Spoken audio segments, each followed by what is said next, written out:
Hello, what's up sa inyo mga kaibon? Ayun, nandito tayo ngayon kay Ronel Pineda. Tingnan natin mga kaibon yung mga bago niyang alagang malalaking ibon na parot. Sir Ronel, ano ba makikita natin bagong ibon ngayon? Macau, Eclectus, saka Verde Dragon, kakapugan. Ngayon, meron tayong Eclectus na isang peraso. Eclectus. Medyo tame siya. Kasi nanunuka. Yung tuka niya is harot lang. Ganyan. Hindi naman nangangagat. Hindi naman. Pwede ko ba i-try Sir Ronel? Sige naman, try mo. Maputulin ng daliri ko nito ha. Uy! Oo nga, mabait siya ano. Tsaka laki ng ulo niya ano. Boss Mary kasi siya eh. Pero malaki na to, matured na yan. 2 years old na po siya eh. 2 years old na. Babae. Tapos ano na din siya, talking bird. Nag-hello, tumatawa. Tapos hi, gano'n. Ang dami na pala yung nasa sa. Ang laki ng likod oh. Oo. Pagka babae, ano siya, kulay red. Pagka lalaki naman, kulay green siya. Kulay green pagka lalaki. Oo. Wala siyang kapares ngayon ano? Meron naman. Kaya lang hiniwalay ko lang kasi nagmo-mold yung lalaki. Tapos meron ditong malaking ibon Sero nila. Ano tawag dito? Ayan, blue and gold Macau naman. Blue and gold Macau. Oo. Ba't siya tinawag na blue and gold? Kasi may blue siya. Tapos yung ano naman niya, hindi naman talaga gold. Parang yellow na matingkad no? Oo. Parang atesa. Oo. Pag sinearch mo siya sa Google, yun talaga yung lalabas sa kanya. Gold Macau. Macau. Kaiba yung chestnut Sero nila no? Oo, magkaiba yung medyo quality na yun, medyo mataas na yung ano niya. Mas maganda ba yung chestnut dyan? Mas maganda. Kasi yan, lahat ng ibon kasi nagsimula lang sa mga normal na color. Yan, normal lang yan. Ngayon, pagka papakaisan mo siya ng mga scarlet, green wing, ganun, gaganda na yung mga iaanak niya. Doon lalabas yung mga bagong mutation. Kaya lang ngayon, medyo pangit pa siya ng konti kasi nagmo-mold siya. Kaya nawala yung buntot no? Oo. Pero parang patubo na siya. Oo. May mga tubo na siya, yung iba 3 inches na yung sa pangpak, tapos naman yung sa mga ano niya, sa buntot niya, siguro mga 5 inches na siguro o 3 inches. 9 months pa lang yan, magte-10 months pa lang. Bata pa pala pero ang laki ano? Oo, laki niya. Ibig sabihin ng pag inakay niya malaki ano? Malaki yung pinaka-inakay niya. Opo, malaki. Pag handpid no? Kaya lang, pagka ganyan kasi, medyo may kaingayan lang din. Maingay siya. Oo. Kasi pagka ganyan na sukat, medyo maingay talaga yung ibon na yan. Kaya hindi siya pwede sa masiselang kapitbahay. Paano maingay Sir Ronel? Nagsasalita din siya? Nagsasalita din. Pero yung ano kasi, may time na mga alas 3 or 3 ng hapon o kaya 6 ng umaga yan. Nagwawala na siya, maingay na siya. Maingay na. Ano sinasabi sir? Papa! Papa! Pwede ba natin sabihin kung magkano yung price ng ganyan? Ang bili ko kasi dyan, 110. 110,000. Complete papers po yun pagkakabili ko May dyan. nakapangalan na sa'yo. Oo, nakapangalan sa akin.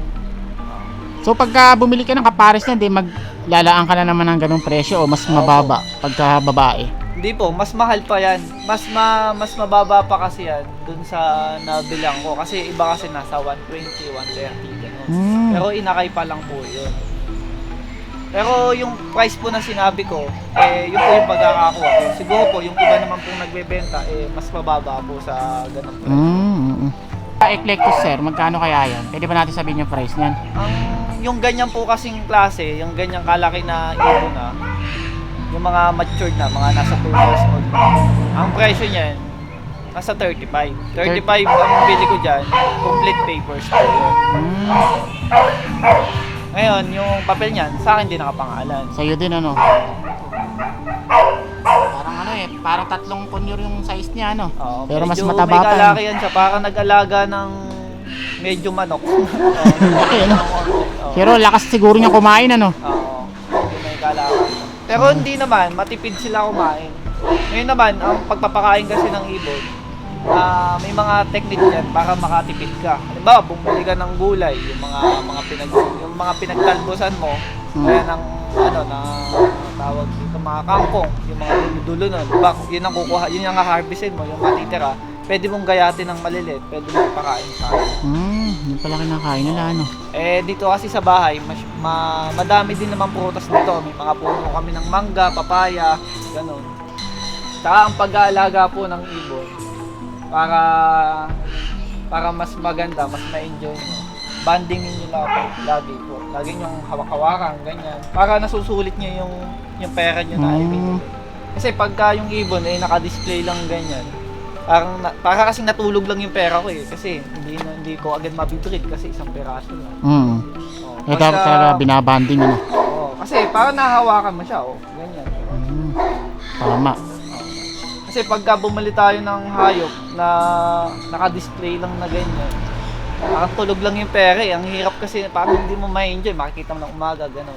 Mas maganda kasi yung nahawakan mo siya, para talagang ano mo siya, kaibigan mo talaga siya. Tama. Parang aso, ganun. Tapos Sir Ronel, kanina may nakatambay tayo dun sa gilid. May naririnig ako nagsasalita na pangit. Oo, meron din. Ano ba yun? Pwede ba natin makita mas Sir Ronel? Oo, pwede po. Ayun, tara. Pupunta tayo ngayon mga kaibon dun sa likod. Kung nasaan yung nagsasalitang ibon. Tapos yan, meron tayong bisita ngayon, mga tropa ni Sir Ronel. Sir, ano pangalan mo, Sir? Makmak, Yan, shoutout, Bianca Nicolas. Solid, kwentong ibon. Ayo, thank you. Ito, may sample. Ayun. Ito yung kanya mga SC. So kung naalala niyo mga kaibon, wala na yung isang grupo ng mga SC dito. Nakita niyo mga kaibon, ang laki ng bahay ni Sir Ronel. Ayan, tas yung asa ni John Wick. Ayun. Wow, grabe. Ano tawag dyan, Sir Ronel? Birded dragon. Birded Dragon. dragon. Ba't siya tinawag na birded dragon? Mukha daw siyang dragon. Ah. Mas madalas ko siya hawakan kaysa dun sa mga ibon ko. Kasi pampawala ng stress. Buti di nagtatampo yung mga SC mo, yun, no? Hindi naman. Ito mga kaibon, ang ganda ng butiki, oh. Madali lang talaga sila alagaan. Tapos ang pagkain niya, sobrang tipid lang talaga. Na-breed mo na yan, sir? Ay, hindi pa, bata pa to. Bata pa yan. So, lalaki pa siya. 3 months lang to eh. Kaya tinawag siyang dragon, sir. Kasi yung tenga niya, oh, parang yung sa dragon. Oo. Yung nasa yung kulay itim na dragon sa cartoon. Oo, Ano yun pang yan. tawag dun, eh. Oo. Baka dyan sila kumuha ng reference, no? Oo. Tsaka mahaba. Nung nabili ko siya, ganito lang kalaki oh. Yan, mamaya magiging orange na yan. Nag-iiba yung kulay niya. Oo. Galing niya. Parang tuko, nag-iiba kulay. Galing, oh. Parang dragon nga talaga yung ulo niya, no? Parang gusto ko rin ng ganyan, ah. Paano pakain mo yan, sir? Puro yung uod lang ang kinakain nila. Gulay, kumakain din sila ng gulay. Mga kangkong, gano'n. Calcium powder. Tapos yung mga uod tsaka gulay, sinasawsaw ko doon tsaka ako sinusubo sa kanila. Susubuan pa. Pero pag kailangan isubo yung pagkain sa kanila. Hindi naman. Hindi naman Pagka para- gusto ko lang i-banding. Yung, Para umamo din, ano? Oo. Malalaman ba diyan kung babae o lalaki? Opo. Kailangan kasi may flashlight. Oo. Ngayon, hahawakan mo yung buntot niya na nakaganyan, iilawan mo to. Oo.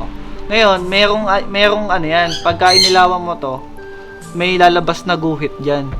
Diyan sa buntot na yan. Oo. Pagka isa yung guhit niya, pagkakaalam ko, lalaki. Pag isa ang guhit. Oo. Pagka ito naman, ito kasi inilawan ko, talagang isa lang yung guhit niya. Isa lang ang guhit niya, no? Oo. Inilawan mo. Ito, dalawa kasi guhit niya, itong babae. Ito. Nasaan yung guhit na yun, sir? O pag inilawan Pagka lang? inilawan Pag siya. parang ugat, no? Oo, yung ugat, makikita mo dito dito mo sila makikita sa banda. Saan yan? Dito. Malapit dito sa pinaka-puwet nila. Basta ilawan lang. Oo. O, Sir Ronel, ano size nung cage mo na yan na malaki na to? Ang size nito, 8x4. 8x4. 8 na yung ano niya, yung pinaka-haba niya. Pero ito yung pinaka-taas niya. Di kasama yung paa. Oo, di kasama yung paa. Tapos Sir Ronel, nakita ko dun sa post mo sa Facebook, meron kang pinost na bagong farm ba o rancho tawag doon? Ranch yun. Nandun yung mga alaga namin, kambing, kabayo, tsaka may restaurant, gano'n. Tapos meron din kaming ano doon, mga kakatu, eclectus, gano'n. Lahat kasi ng ibon ko dito sa bahay, dinala ko na talaga lahat doon sa farm namin sa Mindanao. Oo. Kaya yung mga yung mga naghahanap talaga ng big bird, yun, nandun na lahat sila sa sa ranch namin. Nalipat na doon. Nalipat na namin doon. Grabe, no? Sarap siguro pumasyal doon. Kailan kaya tayo makakapasyal doon, mga kaibon? Anytime naman ikaw lang iniintay Ako lang ba? Oo. Kailangan nata mga 2 days doon no? Oo, mga 2 days pwede tayo doon. Ayos no? Sige, susunod Shoutout yan, nga pala susunod. dun sa kuya kong may-ari nun. Hmm. Kuya JR Pineda. Pineda. Kala ko Padilla ka Hindi, Pineda. Shoutout kay kuya. Siya kasi yung namin dun Siya yung may-ari talaga. Oo. Farm manager lang kasi ako. Itong si Ronel na to, big time to Ito, Hindi po. manager pa. Kaya pala sa girlfriend ko, ingat ka dyan pala. Ayun. Tapos hanggang dito lang tayo mga kaibon. Ayan, abangan nyo yung susunod na video natin. Sir Ronel, baka may gusto kang i-shoutout. Shoutout sa kwentong ibon. Ayun. Kung hindi dahil sa kanya, hindi tayo makikilala. Ayun. Tapos Sir Ronel, ikaw pa nagtanim nito lahat? Hindi naman, yung tito ko. Ay, tito mo. Pero ang ganda ng garden nyo. Yung tito ko kasi nagme-maintenance ko lahat. Dalawa lang kami dito sa bahay. Okay.